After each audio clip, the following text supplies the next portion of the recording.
আমরা এখন যাচ্ছি সোনবন্দর বলে একটা জায়গায়, একটা পাহাড়ি জায়গা।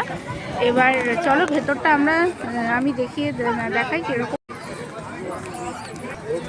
এটা হলো এন্ট্রান্সটা ভেতরে যাওয়ার।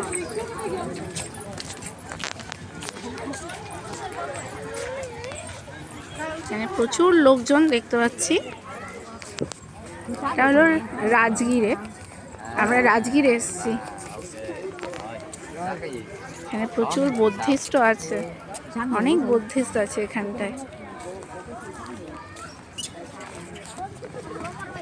জায়গাটা কিন্তু সত্যি ভীষণ সুন্দর, দারুণ জায়গা, একদম মানে সুন্দর সাজানো গোছানো।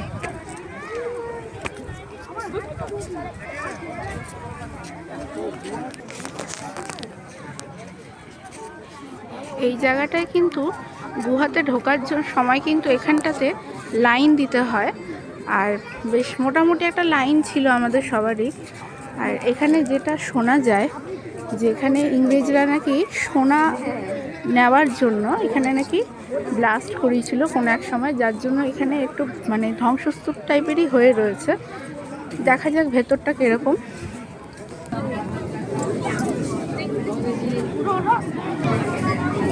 এটা হচ্ছে ভেতরের এইটা গুহাটা, একদম কিন্তু বেশ অন্ধকার। এখানে বোধহয় কিছু রয়েছে যারা খুব ভক্তি ভরে প্রণামও করে।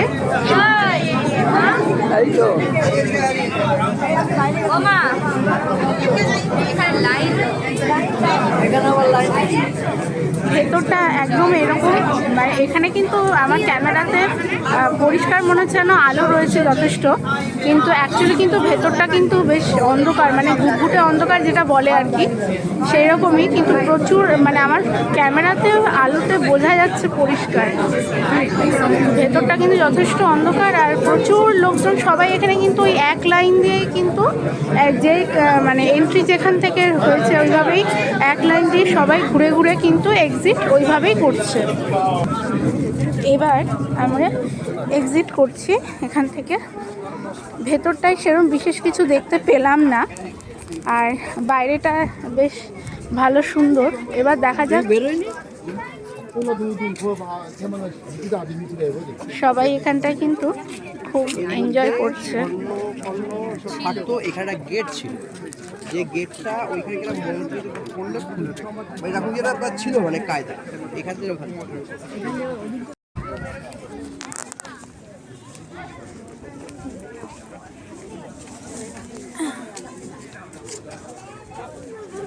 দেখা যাক এখানে ভেতরটাতে কি রয়েছে জিনিসগুলো।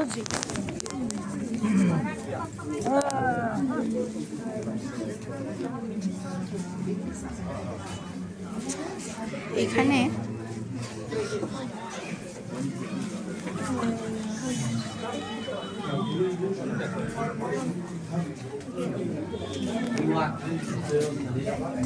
এখানকার বুদ্ধিস্ট যারা আছে তারা কিন্তু ভক্তি সহকারে বেশ সুন্দর প্রণাম করছে তাদের মতন।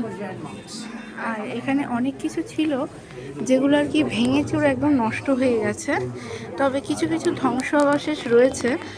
আর এখানে বেশ সুন্দর ওই পাথরের মধ্যে বেশ সুন্দর ভাস্কর্য শিল্প যেটা আর কি বলা যায়, খুব সুন্দর করে এটা করা। তো আগে আরও সুন্দর ছিল, কিন্তু জিনিসটা নষ্ট হতে হতে এখন এইটুকুই রয়েছে। ফুল গাছগুলো কি সুন্দর একরোতে, খুব সুন্দর লাগছে। আমি যদিও এই ফুলটার নামটা জানি না, যদি তোমাদের কারো জানা থাকে অবশ্যই একটু কমেন্টে জানিয়ে যে এই ফুলগুলোর নাম কি। আমার তো খুব সুন্দর লাগছে দেখতে, ফুলগুলো দারুণ সুন্দর, কিন্তু নাম জানি না। অথচ এটা মনে হচ্ছে যে ক্যাকটাস ফ্লাওয়ার, কারণ কাটা গাছের মধ্যেই দেখছি ফুলগুলো হয়ে রয়েছে।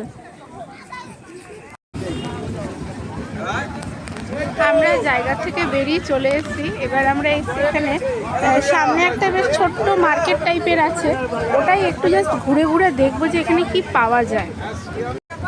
বাইরে বেরিয়ে কিন্তু এরকম অনেক কিছু জিনিস পাওয়া যাচ্ছে। কারো যদি সানগ্লাস লাগে সানগ্লাস, হার ফার এইসব অনেক কিছু। বাইরে খাওয়ারের স্টলও আছে। হ্যাঁ, বেশ সুন্দর কিন্তু বৌদ্ধ বুদ্ধদেবের কিন্তু মূর্তিগুলো কিন্তু খুব সুন্দর, দারুণ কিন্তু। আচ্ছা, এখানে কিন্তু বেরিয়ে কিন্তু যারা বাইক কার আসবে তারা কিন্তু এখানে বেশ একটা বড় পার্কিং লট পেয়ে যাবে, যেখানে আর কি অনেক গাড়ি এখানে রাখা আছে দেখছি। তো তাদেরকে পার্কিং নিয়ে চিন্তা করতে হবে না। আর যারা পার্কিং মানে গাড়ি নিয়ে আসছো না, বা এমনি আর কি ট্রেন বা অন্যভাবে আসছো, তারা কিন্তু এখানে টোটো বুক করলে পরে একটু দাম দর করতেই হবে। দাম দর করে টোটো বুক করে কিন্তু তোমরা এই জায়গাটাতে চলে আসতে পারো।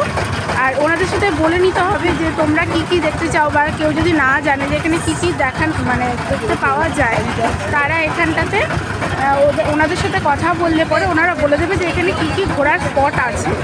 সুতরাং তোমরা চাইলেই কিন্তু এখানে টোটো বা অটো যাই হোক না কেন একটা বুক করে চলে আসতে পারো, বা নিজেদের যদি পার্সোনাল গাড়ি থাকে তো সেটাতেও তোমরা আসতে পারো। এখানে পার্কিংয়ের ব্যবস্থাও আছে।